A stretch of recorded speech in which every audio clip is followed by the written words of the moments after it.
Okay, I just thought I would show everybody how to make a very simple rotary table for soldering on. I have a lot of jump rings to make. So this is just an old base from an old lamp. I've got a carriage bolt put through it and it's just tightened down there so it can't move. I've positioned these two nuts to allow my turntable to go on and to spin freely. So what I've got is I've got an old saw blade that is no longer good. I'll put a washer on here. This washer here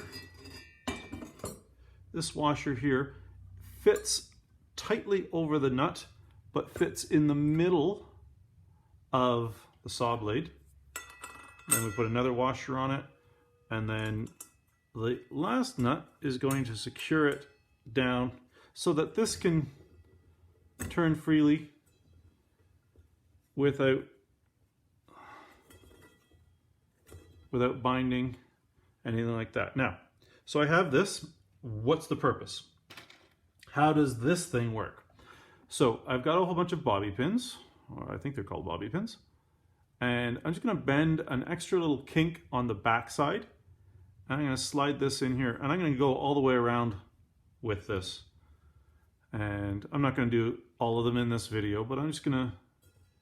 And the reason for that is I want the flat side towards the top of my soldering area. Once I've gone around and I've done all of these, what it's going to let me do is I'm making a very long loop and loop.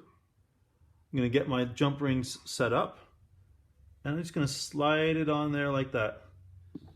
Now, hopefully I can slide two on, but I don't think I can. Nope. And then I'll slide the next one on, and then I'll just continue that all the way around, and then I'll put my solder in the middle here, and I'll just solder them. So I'm going to get this set up, and if you want, you can watch part 2 of my rotary jump ring table.